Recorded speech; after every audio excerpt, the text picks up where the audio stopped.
Welcome back friends. जैसे कि हम विज़न IAS मई 2021 के करंट अफेयर्स पढ़ रहे थे मैगज़ीन को। अब हम स्टार्ट करते हैं। आज हम इंटरनेशनल रिलेशन के टॉपिक्स पढ़ेंगे। हमने डैप्ट पॉलिसी चाइना की पढ़ ली थी। अब हम पढ़ेंगे इंडिया की तिब्बत पॉलिसी के बारे में, फिर हम पढ़ेंगे इंडिया के पैलेस्टीन पॉलिसी के बारे में। हम स्टार्ट करते हैं।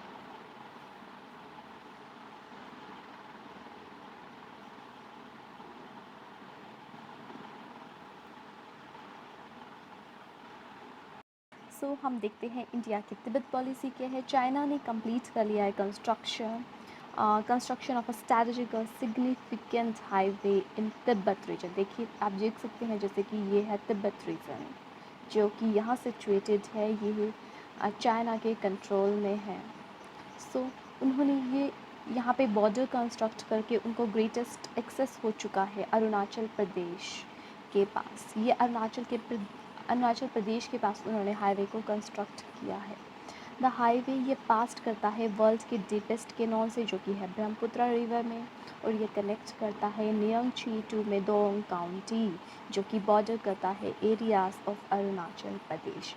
ये जो हाईवे है ये डिस्टेंस को रिड्यूस करेगा from 346 kilometre to 180 kilometre and cutting travel time by almost 28 hours. और चाइना वर्क कर रहा है स्ट्रेटजिकल इम्पॉर्टेंट रेलवे लिंक को डेवलप करने के लिए, जो कि कनेक्ट करेगी तिब्बत तक। सैटेलाइट इमेजेस ने ये भी शो किया है कि चाइना ने एक विलेज को भी बिल्ड करा है अरुणाचल प्रदेश के एरिया में। जो सिविलियन सेटलमेंट है, उनके न्यू इंफ्रास्ट्रक्चर कनेक्टिविटी है, वे एम करती है ताकि चाइना का कंट्रोल हो बॉर्डर एरियाज़ के ऊपर। हम ब्रीफ हिस्ट्री देख लेते हैं तिब्बत के बारे में। देख लेते हैं brief history. 7th century AD में ये सबसे पहले यूनाइट किया गया था एज ए कंट्री के रूप में। फिर 822 AD में एक पीस ट्रीटी हुई थी चाइना के साथ ताकि बॉर्डर को डिलीनिएट कर सकें। फिर उसके बाद 1244 AD में ये कॉन्क्वर कर दिया गया था बाय मंगोल्स। तिब्बत फिर भी अपनी ऑटोनॉमी को इंजॉय कर रहा था युआन डायनेस्टी के अंदर। फिर 1630 से लेकर 1771 AD में क्या हुआ था, तिब्बत ने इन्वॉल्व कर दिए थे वो struggle between Manchu and the Mongol. जो फैक्शंस है वो है चाइना में। 1724 में मांचू है जो किंग मांचू, जो जिसे किंग डायनेस्टी भी बोलते हैं, उन्होंने अपना रेसिडेंट कमिश्नर को अपॉइंट करा था ताकि वह तिब्बत को रन कर सके। 1850 में रशिया और ब्रिटिश की राइवलरी ने प्रमोट कर दिया था तिब्बतियन गवर्नमेंट, जो कि बैन करती है ऑल फॉरनर्स को। 1903 में एक बफर स्टेट के रूप में बन चुकी थी तिब्बत, जो कि Russia, China and British India के बीच में थी। और ब्रिटिश इंडिया ने इन्वेड करने की भी कोशिश करी थी तिब्बत को, बट वो फेल हुए थे। फिर तिब्बत ने 1939 में अपनी इंडिपेंडेंस को वापस ले लिया after decades of baffling between China और ब्रिटिश इंडिया की वे कंट्रोल कर सके। शिमला कॉन्फ्रेंस में मैकमोहन लाइन बन गई थी, जो कि सेपरेट करती थी तिब्बत को इंडिया के साथ। और 1950 AD में फाइनली चाइना ने इन्वेड कर दिया तिब्बत को। अब हम सिग्निफिकेंस देख लेते हैं तिब्बत की क्या है। सिग्निफिकेंस एक वर्ल्ड हाईएस्ट और लार्जेस्ट प्लेट्यू है, और ये एरिया कवर करता है 2.5 मिलियन स्क्वायर किलोमीटर, और इसकी जो एवरेज एलिवेशन है वो मोर देन 4000 मीटर है। और इतना बड़ा लैंड मास है जो कि नेचुरली कॉन्स्टिट्यूट करता है एज अ बफर और अ बैरियर के रूप में, ताकि कोई भी पावर उसके बियॉन्ड ऑपरेट ना कर सके। Specially it's important for China and India, because जो सिग्निफिकेंस है वो चाइना के लेके वो है कि ये जियो स्ट्रेटजिकल और जियो पॉलिटिकल व्यू से बहुत ज़्यादा इम्पॉर्टेंट है। चाइना देखता है तिब्बत को strategic passage to extend a China की geopolitical ambition in South Asia. Mao कहते थे कि तिब्बत एक पाम के रूप में है, और जो लद्दाख है, नेपाल है, सिक्किम है, भूटान है, अरुणाचल प्रदेश के हैं, वो इसके 5 फिंगर्स हैं। और ये चाइना को वेस्टर्न एज भी मार्क करता है, और ये वाइटल लिंक है बिटवीन चाइना और साउथ और सेंट्रल एशियन कंट्रीज़ के बीच में। सेकंड है ये वाटर सोर्स भी है, बिकॉज़ ये एशिया का वाटर टावर माना जाता है। तिब्बत के जो ग्लेशियर है वो एशिया की ग्रेट रिवर को फीड करते हैं, like Brahmaputra, Mekong, Yangtze, Indus, Yellow and Salween river. यहाँ पे मिनरल वाटर भी है जो प्लेट्यू में प्रेजेंट है, जो कि बहुत सारे रिसोर्सेज को टैप करता है ये तिब्बतन रीजन। इंटरनली स्टेबिलिटी भी है, बिकॉज ये चाइना के वेस्टर्न डेवलपमेंट कंपैगियन का पार्ट है और ये उसकी वेल्थ गैप को रिड्यूस करता है between China impoverished western hinterland and जो रिच उसके ईस्टर्न सी बॉर्डर है। और चाइना ने बहुत ज़्यादा इन्वेस्टमेंट करी है तिब्बत के डेवलपमेंट के लिए। मिनरल रिसोर्सेज के बारे में देखा जाए तो चाइना के पास बिगेस्ट कॉपर डिपॉजिट है तिब्बत के युलुंग कॉपर माइन में, और तिब्बत के पास लार्ज आयरन, लेड, जिंक और कैडमियम के डिपॉजिट हैं। जो मिनरल हैं चाइना नीड्स चाहता है अपनी इकनॉमी को बूम करने के लिए, वे सभी रिसोर्सेज तिब्बत के पास उपलब्ध हैं। जियोलॉजिस्ट का बिलीव है कि तिब्बत बहुत ज़्यादा क्रूड ऑयल और नेचुरल गैस के रिजर्व रखता है। फिर उसके बाद टूरिज़्म पोटेंशियल देख लेते हैं। शांग्रीला सर्कल में ट्रायंगुलर बॉर्डर एरियाज़ जैसे कि तिब्बत, सियाचिन, यूनार हैं, और उन्होंने ये लिस्ट किया है कि ये की नेशनल टूरिस्ट डेवलपमेंट एरिया है और ये पॉपुलर डेस्टिनेशन बनेंगे बोथ डोमेस्टिक और फॉरेनर टूरिस्ट के रूप में। अब हम तिब्बत ऑटोनॉमस रीजन के बारे में देख लेते हैं। नेक्स्ट हम तिब्बत के ऑटोनॉमस रीजन की बात करते हैं। जो चाइनीज़ का ऑक्यूपेशन है तिब्बत में 1950 से स्टार्ट हुआ था, जो कि चाइना ने तिब्बत को बहुत सारे पीसेस में डिवाइड कर दिया था और एक पीस इसको तिब्बत ऑटोनॉमस रीजन के नाम से जाना जाता है, जो कि almost half of the size of the Tibetan प्लेटू। Tibetan autonomous region है, ये one of the 5 autonomous area है चाइना में प्रोविंशियल लेवल में, जहाँ पे रीजनल एथनिक ऑटोनॉमी एक्सरसाइज की जाती है। वेरियस एक्सपर्ट हमें बताते हैं कि चाइना यहाँ पे बहुत ज़्यादा ह्यूमन राइट का वायलेशन करता है और पॉलिटिकल और रिलीजियस तौर पे इनको रिप्रेस भी करके रखता है। हालांकि चाइना ऐसे सभी एब्यूज़ को डिनाई करता है। हमने ये देखा ही था पंचशील के 5 प्रिंसिपल क्या थे, ताकि पीसफुल को एग्जिस्टेंस हो सके, म्यूचुअल नॉन एग्रेशन हो सके, नॉन इंटरफ्रेंस हो सके इंटरनल अफेयर्स में, म्यूचुअल रिस्पेक्ट हो सके दोनों की टेरिटरी को, और इक्वालिटी और म्यूचुअल बेनिफिट हो सके। ये जो पंचशील के 5 प्रिंसिपल्स हैं, ये पंचशील का एग्रीमेंट चाइना और इंडिया के बीच में एक एग्रीमेंट भी है। सो हम अब सिग्निफिकेंस देख लेते हैं कि क्या सिग्निफिकेंस है इंडिया के लिए तिब्बत की। जियो स्ट्रैटेजिक तौर पर जो तिब्बत है वो first line of the defence है इंडिया के लिए। जो तिब्बत अगर डिसअपेरेंस हो जाएगा ट्रेडिशनल बफर स्टेट के रूप में, तो चाइना को शिफ्ट करनी पड़ेगी अपनी पॉलिसी इंडो तिब्बतन बॉर्डर से साइनो इंडियन बॉर्डर पर। और चाइना का ऑब्जेक्ट जो शिमला कन्वेंशन में हुआ था कि तिब्बत के पास कोई भी राइट नहीं है कि वह अपनी ट्रीटी को सेपरेटली कर सके। तिब्बत एक फैक्टर है इंडिया चाइना के रिलेशन में। साइनो इंडिया रिलेशन ने ये दिखाया है कि हमने ये देखा है कि तिब्बतन एक फैक्टर है इंडिया और चाइना के रिलेशन में। जब Sino India relation hostage by Tibet and जो उसके रिलेशन होते हैं चाइनीज़ गवर्नमेंट और तिब्बत रिलेशन, जब शांति होती है तिब्बत, इंडिया और चाइना में, तब रीज़नेबली गुड रिलेशन होते हैं। पर जब साइनो और तिब्बतन रीजन में अशांति होती है तो इंडिया के साथ भी चाइना के रिलेशन ख़राब हो जाते हैं। इकोलॉजिकल इम्पॉर्टेंस देखा जाए तो तिब्बतन प्लेटू बहुत ज़्यादा इम्पॉर्टेंट रोल अदा करता है एशियन मानसून में, बिकॉज़ वहाँ पे बहुत ज़्यादा कॉन्सेंट्रेशन है ग्लेशियर के apart from the 2 poles. Culture और रिलीजन के पॉइंट ऑफ व्यू से भी बहुत ज़्यादा इम्पॉर्टेंट है, बिकॉज़ जब बुद्धिज़्म इंट्रोड्यूस हुआ था तिब्बत में इंडियंस के द्वारा, तो ये होम भी है दलाई लामा रिलीजियस लीडर की, और ये डीपली रिस्पेक्ट किए जाते हैं, जो भी बुद्धिज़्म है इंडिया में प्रेजेंट। सो कल्चर और रिलीजन के पॉइंट ऑफ व्यू से भी तिब्बत हमारे लिए बहुत ज़्यादा इम्पॉर्टेंट है। अब हम इंडिया के स्टैंड देखते हैं तिब्बत में और उनकी करंट पॉलिसी क्या है।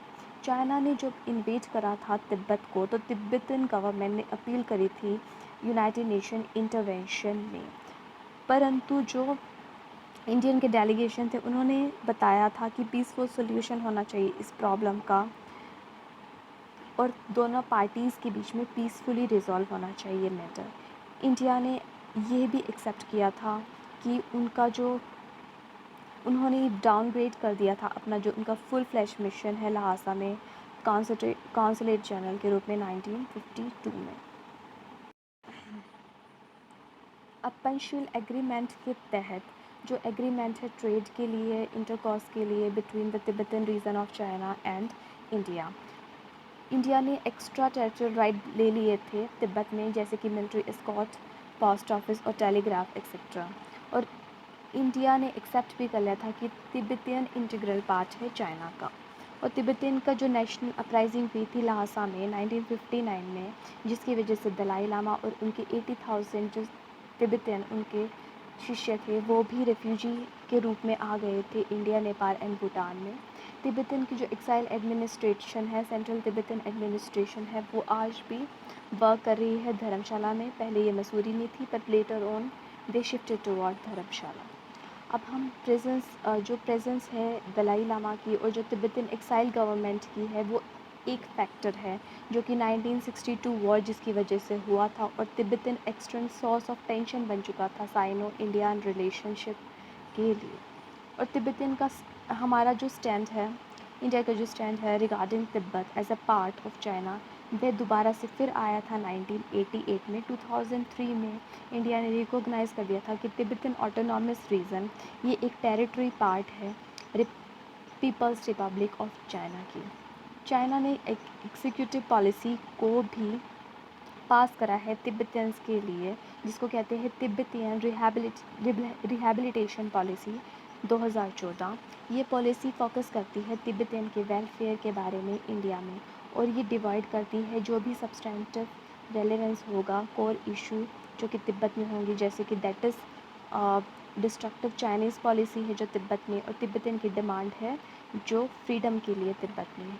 इंडिया रिकॉग्नाइज़ करती है वन चाइना की प्रिंसिपल को, और ये भी रिफ्रेन करती है तिब्बत कार्ड को प्ले करने के लिए, और वो है मानती है कि वन चाइना प्रिंसिपल है और चाइना ही प्रेजेंट है तिब्बत में, ताइवान में, शियांजिंग में, कि ये तीनों जो पार्ट हैं ये चाइना का ही पार्ट है।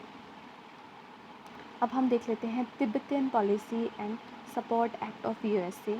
ये चाहता है ताकि यूएसए कॉन्सुलेट इस्टेब्लिश हो तिब्बतियन के मेन सिटी लहासा में, ताकि जो एब्सोल्यूट राइट है तिब्बतियंस का और वो सक्सेसर चूज़ करना चाहते हैं दलाई लामा के बाद, वह तिब्बतियन इन्वायरमेंट में ही हो और उससे तिब्बतियन इन्वायरमेंट प्रिजर्व भी रहे। ये एक्नॉलेज करते हैं सेंट्रल एडमिनिस्ट्रेटिव जो तिब्बत एडमिनिस्ट्रेशन है वो एक लेजिटिमेट इंस्टीट्यूशन है जो कि रिफ्लेक्ट करता है aspiration of Tibetan diaspora around the world. और कॉन्स्टेंट क्या है इस शिफ्टिंग पॉलिसी में,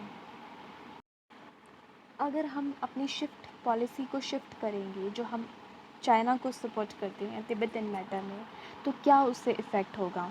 इससे जो लैंडस्केप है तिब्बत में वो ड्रेस्टिकली चेंज हो जाएंगे। वो सेल्फ रिलायंट बन सकते हैं, जॉब्स भी क्रिएट हो सकती हैं फ्यूचर जनरेशन के लिए। ऑन गोइंग डेमोग्राफिक शिफ्ट भी हो रहा है और वहाँ पे चाइनीज़ कल्चर का भी बढ़ावा हो रहा है, जिसकी वजह से जो तिब्बतन रिफ्यूजी है वो कट ऑफ हो जाएंगे अपने डेवलपमेंट से जो कि उनके होमलैंड में हो रहे हैं। अगर शिफ्ट हो जाती है पॉलिसी तो ऐसा हो सकता है। इंडिया एक्सपीरियंस के बारे में देखा जाए तो तिब्बत कार्ड है वो प्रोवोकेटिव बन जाएगा रेदर देन प्रोडक्टिव, बिकॉज जो ओपन कोर्ट होंगी दलाई लामा की वो प्रॉम्प्ट करेगी चाइना को ताकि वह अपने हॉस्टाइल पोजीशन इंडिया के साथ ग्लोबल फोरम पे लेके जाएं। और तिब्बत एक कोर इशू है चाइना के लिए, और अगर अपनी पॉलिसी को चेंज करेगा इंडिया तो कि वह चाइना की टेरिटरी इंटीग्रिटी को चैलेंज करना होगा और वह चाइना को भी प्रोवोक करेगा ताकि वह इंसर्जेंट को सपोर्ट दे सकें नॉर्थ ईस्टर्न टेरिटरी में। जो हमारी तिब्बतन्स को लेके पॉलिसी है उसको हमें शिफ्ट करने की ज़रूरत क्यों है? बिकॉज़ जो साइनो इंडियन जो रिलेशन है चाइना के साथ वह डिटेरियोरेट हो रहे हैं। जो बायलैटरल रिलेशन है चाइना और इंडिया के साथ वे डैमेज हो चुके हैं रिसेंट टाइम्स में, बिकॉज़ एलएसी में जो वो इनकर्शन कर रहे हैं उसकी वजह से वह हमारे ट्रस्ट को भी डिस्ट्रॉय कर रहे हैं। जो वुहान कंसेंसस 2018 और चाइना कनेक्ट के दौरान एस्टैब्लिश हुआ था। मिलिट्री पावर डेवलप हो रही है चाइना की, जो बैलेंस ऑफ पावर है वो शिफ्ट हो रहा है चाइना की तरफ को। इंडिया हालांकि थर्ड हाईएस्ट डिफेंस एक्सपेंडिचर है वर्ल्ड में, बट फिर भी चाइना हमसे 4 टाइम्स ज़्यादा अपनी मिलिट्री में स्पेंड करता है। और चाइना के पास ग्रेटर एयर और नेवल स्ट्रेंथ भी है, और इंडिया के पास इतनी एज नहीं है जितनी चाइना के पास है in terms of forces and military Arsenal.